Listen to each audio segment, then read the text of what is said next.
Praise the Lord. இன்றைக்கி நம்ம ரெட்ஷிப்பை வச்சு பார்க்க போகிறோம். ரெட்ஷிப்புனா என்னது, அதை வச்சு தான் நம்ம தியானத்தில் எடுக்க போகிறோம். 2 தெசலோனிக்கேயர் 2வது அதிகாரத்தில் 14வது வசனத்தை நம்ம பார்க்க போகிறோம். நீங்கள் நம்முடைய கர்த்தராகிய இயேசு கிறிஸ்துவின் மகிமையை அடையும் பொருட்டாக எங்கள் சுவிசேஷத்தினாலே அந்த ரட்சிப்புக்கு அவர் உங்களை அழைத்தார். பார்த்துடுங்க, அந்த வசனம் ரொம்ப ஒரு முக்கியமான ஒரு இதாக இருக்குது, முக்கியமான வசனமாக இருக்கிறது. அந்த ஒவ்வொரு காரியத்தையும் நம்ம அதில் படிக்கும். நீங்கள் நம்முடைய கர்த்தராகிய இயேசு கிறிஸ்துவின் மகிமையை அடையும் பொருட்டாக எங்கள் சுவிசேஷத்தினாலே அந்த ரட்சிப்புக்கு அவர் உங்களை அழைத்தார். அப்போ அந்த ரட்சிப்புங்கிறது எதை குறிக்குதுன்னா, இயேசு கிறிஸ்துவின் மகிமை அடைவது தான் ரட்சிப்பு. அப்போ ரட்சிப்பு அப்படி நம்ம சொல்லக்கூடிய நேரத்தில், அப்போ ரட்சிப்பினுடைய ஒரு பூரணம் அப்படி நம்ம பார்க்கக்கூடிய நேரத்தில் இயேசு கிறிஸ்துவின் மகிமையை அடைவது ரட்சிப்பு. அப்போ அந்த இயேசு கிறிஸ்துவின் மகிமை நம்மளுக்கு எப்படி அடைகிறோமா, எங்கள் சுவிசேஷத்தினால இந்த ரட்சிப்பு நம்மளுக்குள்ளார பூரணப்படுது. அந்த சுவிசேஷ தேவனுடைய வார்த்தையாகி அந்த சுவிசேஷத்தினாலே அந்த ரட்சிப்பு நம்மளுக்குள்ளார என்ன ஆகுதா, பூரணப்படுது. ஏன் அந்த ரட்சிப்பை நம்ம அடைய வேண்டியது இருக்குது, எதுக்காக அதை அடைய வேண்டியதாக இருக்குது, ஏன் தேவன் நம்மளிடத்துல கூறுகிறாருன்னா, நம்மளுக்கு எந்த சாயல் இல்லையா, அந்த சாயல் நம்மளிடம் இல்லை அப்படின்னு தேவன் அடையாளப்படுது. ஓகே, நம்ம ஆசரிப்பு கூடாரத்தில் பார்த்துருக்குறோம். அந்த ஆசரிப்பு கூடாரத்துக்கு உள்ள, அதாவது மகா பரிசுத்த ஸ்தலம் என்கிற அந்த இடத்துக்கு போகிறதுக்கு நம்மளுக்கு என்ன கிடையாது, தகுதி கிடையாது. ஏன் அந்த தகுதி இல்லை? அப்போ இப்படி பார்க்கக்கூடிய நேரத்தில் நம்மள்ட்ட என்னதில்லை, அந்த சாயல், இயேசு கிறிஸ்துடைய சாயல். அந்த சாயல் நம்மளுக்குள்ளால் இல்லாததுனால நம்மளுக்கு எங்கே போக முடியலை, மகா பரிசுத்த ஸ்தலம், அதாவது மகா பரிசுத்த ஸ்தலம் என்கிற அந்த பரலோகத்துக்கு நம்மளால் போக முடியாது. தேவன் ஆதியாகமத்து 3வது அதிகாரத்தில் 24வது வசனம் நம்ம பார்க்கக்கூடிய நேரத்தில் தேவன் அதில் சொல்லக்கூடிய வார்த்தை என்னதுன்னா, அவர் மனுஷனை துரத்தி விட்டு ஜீவ வருஷத்துக்கு போகும் வழி காவல் செய்ய ஏதேன் தோட்டத்துக்கு கிழக்கே கேருபீன்களையும் வீசிக்கொண்டிருக்கிற சுடரொளி பட்டயத்தையும் வைத்தார். அப்போ ஏன் தேவன் ஏதேன் தோட்டத்திலேருந்து மனுஷனை, அதாவது ஆதாம் ஏவாளை ஏன் வெளியில் விரட்டி விட்டது, ஏன் வெளியில் துரத்துனது?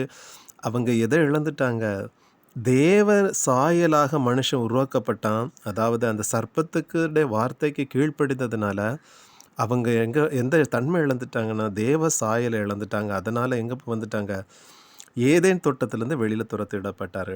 அப்போ நம்ம அதை திருப்பி நம்ம அந்த மகா பரிசுத்த ஸ்தலம், அதாவது திருப்பி நம்ம ஏதேன் தோட்டத்துக்கு உள்ளே போகணும்னா நம்மளுக்கு எந்த சாயல் பூரணப்பட வேண்டியிருக்குது, இயேசு கிறிஸ்துவினுடைய சாயல் நம்மளுக்குள்ளால் பூரணப்பட வேண்டியது. அப்போ இந்த இயேசு கிறிஸ்துவின் சாயல் பூரணப்படுறதுக்கு நம்ம என்ன பண்ண வேண்டியிருக்குது? அப்போ இயேசு கிறிஸ்துவின் சாயல் பூரணப்படணும் நம்ம அவர் ஓகே, நம்ம இப்போ பார்க்குறோம் ஏன் தேவன் மனுஷனை ஏதேன் தோட்டத்திலேருந்து வெளியில் விரட்டி விட்டார் அப்படி நம்ம பார்க்கக்கூடிய நேரத்தில் அவன் எதை இழந்திருக்கிறான், அவருடைய அதாவது தேவ சாயலாக மனுஷன் சிருஷ்டிக்கப்பட்டான். அந்த சாயல் அவன் இழந்ததுனால அவன் ஏதேன் தோட்டத்திலேருந்து தேவன் என்ன பண்ணார், ஏதேன் தோட்டத்திலேருந்து வெளியில் விரட்டி விட்டார். அப்போ இந்த தேவ சாயல் இழந்துச்சு அப்படின்னு சொல்லக்கூடிய நேரத்தில் அங்கே தேவன் அடையாளப்படுத்தக்கூடியது என்னது பார்ப்போம். ஆதியாகமம் 2:7 தேவனாகிய கர்த்தர் மனுஷனை பூமியின் மண்ணினாலே உருவாக்கி ஜீவ சுவாசத்தை அவன் நாசியிலே ஊதினார், மனுஷன் ஜீவ ஆத்மானான் என்று எழுதியிருக்கிறார். அப்போ அவனுக்கு அவனுடைய நாசியில் தேவன் ஊதினார், அவன் எதாயிட்டான், ஜீவனுள்ள ஒரு மனுஷனாக இருக்கிறான். எப்போ தேவன் ஊதினாரோ அவன் ஜீவனுள்ள ஒரு ஆத்மா ஆயிட்டான். ஆண்டவர் சொல்கிறாரு, நீ 2:17 ஆனால் நன்மை தீமை அறித்தக்க ஜீவ வருஷத்தின் கனி நீ புசிக்க வேண்டாம், அதை புசிக்கும் நாளை நீ சாகவே சாவா என்று கட்டளையிட்டார். அவன் பழத்தை திங்கிறதுக்கு முன்னாடி தேவன் அவன்கிட்ட எச்சரிக்கிறாரு, ஆதாமும் அவன் மனைவியாக இருவரும் நிர்வாணிகளும் வெட்கப்படாதிருந்தார்கள். அவங்க பழத்தை தின்னலை. அதே 3வது அதிகாரத்தை நம்ம பார்க்கும் பொழுது அவங்க பழத்தை தின்னுக்கிட்டு அவங்க சொல்கிறாங்க, ஆண்டவரே நாங்கள் என்ன பண்ணோம், ஒழித்து கொண்டோம். எதனால் ஒழித்தோம், நிர்வாணிகளாக நாங்கள் இருக்கிறதுனால நாங்கள் என்ன பண்ணிட்டோம், நாங்கள் ஒழித்து கொண்டோம் அப்படிங்கிறார். அப்போ தேவன் கேட்க, உனக்கு நிர்வாணி என்று உனக்கு அறிவித்தவன் யார் அப்படி தேவன் கேட்டு, அப்போ அவங்களை ஏதேன் தோட்டத்திலேருந்து ஏன் தேவன் அவர்களை வெளியில் விரட்டி விட்டதுன்னா, அவர்கள் தங்களை நிர்வாணிகள் என்று அறிந்து கொண்டார்கள். அப்போ ஏதேன் தோட்டத்திலேருந்து தேவன் அவங்களை வெளியில் விரட்டினது, அந்த தேவ சாயலாக சிருஷ்டிக்கப்பட்ட மனுஷன் தேவ சாயலை இழந்து இப்போ அவனுக்குள்ளால் எந்த தன்மை அவன் தெரியுது, ஒரு நிர்வாணம் என்கிற தன்மை அவனுக்குள்ளால் தெரியுது. அப்போ இந்த நிர்வாணத்தன்மை குறிக்கக்கூடியது எது? அதை நம்ம பார்ப்போம்.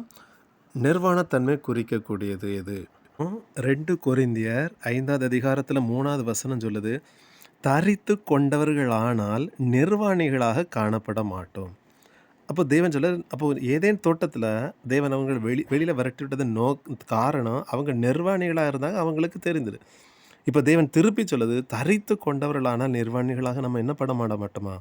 காணப்பட மாட்டோம். நம்ம பார்ப்போம். அடுத்தது கொலோசியர் 3வது அதிகாரத்தில் தேவன் சொல்லக்கூடிய அந்த வார்த்தையை நம்ம பார்ப்போம். எதை தேவன் அடையாளப்படுத்துகிறார்? 3வது அதிகாரத்தில் 26வது வசனம் சொல்லுது, நீங்கள் எல்லாரும் கிறிஸ்து இயேசுவை பற்றும் விசுவாசத்தினாலே தேவனுடைய புத்திரராக இருக்கிறீர்கள். ஏனெனில் உங்களில் கிறிஸ்துவுக்குள்ளாக ஞானஸ்நானம் பெற்றவர்கள் எத்தனை பேரோ அத்தனை பேரும் கிறிஸ்துவை தரித்து கொண்டீர்களே. அப்போ நம்ம எப்போ கிறிஸ்துவை தரித்து கொள்கிறோமோ அப்பொழுது நம்மளுடைய நிர்வாணத்தன்மை என்ன ஆகுது? மறைக்கப்படுது. அப்போ நிர்வாணத்தன்மை நாம் மறைக்கப்பட்டவர்கள் மறைக்கப்படும் பொழுது அந்த நிர்வாணத்தன்மை மறைக்கக்கூடியது யார்? கிறிஸ்துவானவர் நம்மளுடைய நிர்வாணத்தன்மை என்னதை மறைக்கிறவராக இருக்கிறார். அப்படி நம்மளுக்கு ரட்சிப்பு எப்படி வருது? ரட்சிப்பு எப்படி நம்மளுக்கு வருதுன்னா, அவரை ஏற்றுக்கொள்ளும் பொழுது அந்த ரட்சிப்பு நம்மளுக்குள்ளால் பூரணப்படுது. அப்போ ரட்சிப்பினுடைய பூரணம் அப்படி நம்ம எடுக்கக்கூடிய நேரத்தில் அப்போ என்னது ரட்சிப்பு? என்னது ரட்சிப்புனா என்னது?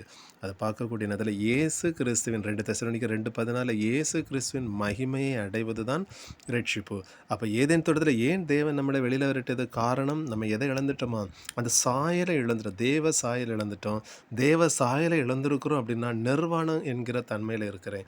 காரணம், என்னை தேவன் உருவாக்கின ஜீவனுள்ள ஆத்மாவாக தேவன் உருவாக்கி இருக்கிறார். நான் என்ன ஆகிட்டேன்னா, இப்போ ஜீவன் இருந்தது, என்னுடைய ஆத்மாவில் ஜீவன் இருந்தது. ஜீவன் உள்ள ஆத்மாவாக இருந்தவன் பழத்தை தின்னுடனே அவன் எப்படி ஆகிட்டான்? ஒரு ஜீவன் இல்லாத ஒரு மனுஷன். நிர்வாணியாக இருந்தார்கள், வெட்கப்படாது இருந்தார்கள், ஜீவன் உள்ள ஆத்மாவாக இருந்த நிர்வாணிகள் என்று அறிந்து கொண்டார்கள். அவர்களுக்குள்ள என்ன இல்லை? ஜீவன் இல்லை. அந்த ஜீவன் இல்லாததுனால அவங்களுக்குள்ள ஒரு நிர்வாணத்தன்மை அவர்களுக்குள் தெரிந்தது. அப்போ இதை நம்ம பார்க்கக்கூடிய நேரத்தில் 2 கொரிந்தியர் 5வது அதிகாரத்தை நம்ம பார்க்கும் பொழுது, அவரை தரித்து கொண்டவர்கள் ஆனால் நீங்கள் யார் அல்ல? நிர்வாணிகள் அல்ல. அப்போ இயேசு கிறிஸ்து எனக்குள் வரும் பொழுது அவருடைய சாயல் எனக்குள் என்னாகுது? பூரணப்படுது. அவர் எனக்குள் வந்து வாசம் பண்ணும் பொழுது அவருடைய சாயல், இயேசு கிறிஸ்துனுடைய சாயல் எனக்குள்ளால பூரணப்படுது. அப்போ ரட்சிப்பினுடைய பூரணம், அவர் வந்து என்னுடைய சரீரத்தை மகிமை உள்ள ஒரு சபையாக மாற்றுவார். மகிமை உள்ள ஒரு சபை, அது அவருடைய சாயலாக என்ன பண்ணுவார்? மாற்றுகிறவரார்.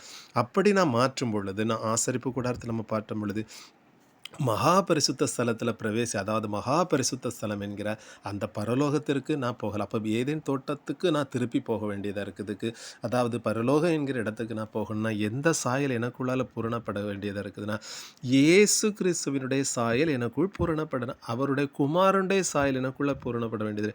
அப்படி எனக்குள் பூரணப்படும் பொழுது நான் எந்த மகிமை தேவ மகிமை அடைந்தவன். தேவ மகிமை அடைந்தவன் பரலோகத்துக்குரியவன், பரலோக ராஜா, பரலோக ராஜ்யத்துக்கு உரியவனாக இருக்கிறான். அப்பொழுது அவருடைய பிள்ளைகளாக நம்ம இருப்போமே தவிர தேவ சாயலை அடையாத அவர்கள் எங்கே போக முடியாது? அங்கே போகவே முடியாது. இதற்காக தேவன் என்ன பண்ணியிருக்க? நம்மளே அழைத்திருக்கிறார். அதுதான் தேவனுடைய அழைப்பு. அந்த அழைப்புக்கு தான் நம்மளை என்னதான் தேவன் எந்த அழைப்பு? அந்த ரட்சிப்பு நம்மளுக்குள் பூரணப்பட வேண்டிய இருக்குது. அந்த ரட்சிப்பு நம்மளுக்குள் பூரணப்பட வேண்டியதாக இருக்குது. அந்த ரட்சிப்பு எப்படி நம்மளுக்குள் பூரணப்படு?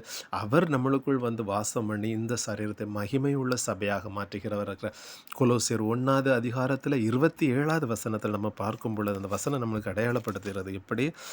புற ஜாதிகளுக்கு உள்ளே விளங்கி இந்த ரகசியத்தில் உள்ள மகிமையின் ஐஸ்வர்யம் இன்னதென்று தேவன் தம்முடைய பரிசுத்தவான்களுக்கு தெரியப்படுத்த சித்தமானார். கிறிஸ்துவானவர் மகிமையின் நம்பிக்கை உங்களுக்கு இருப்பதே அந்த ரகசியம். அப்போ கிறிஸ்து எனக்குள் வந்து வாசம் பண்ணும் பொழுது நான் கண்டிப்பாக தேவ மகிமை அடைவேன்.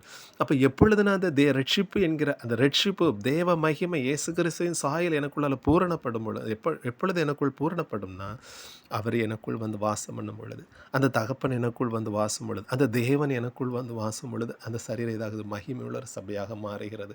மகிமை உள்ள சபையாக மாறும் பொழுது நாம் பரலோகத்திற்கு உரியவர்களாக மாறுகிறோம்.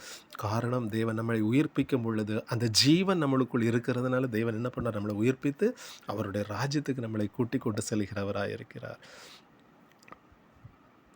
இன்னொரு வசனத்தை பார்த்து நம்ம அதை முடிப்போம். இந்த ரட்சிப்பை.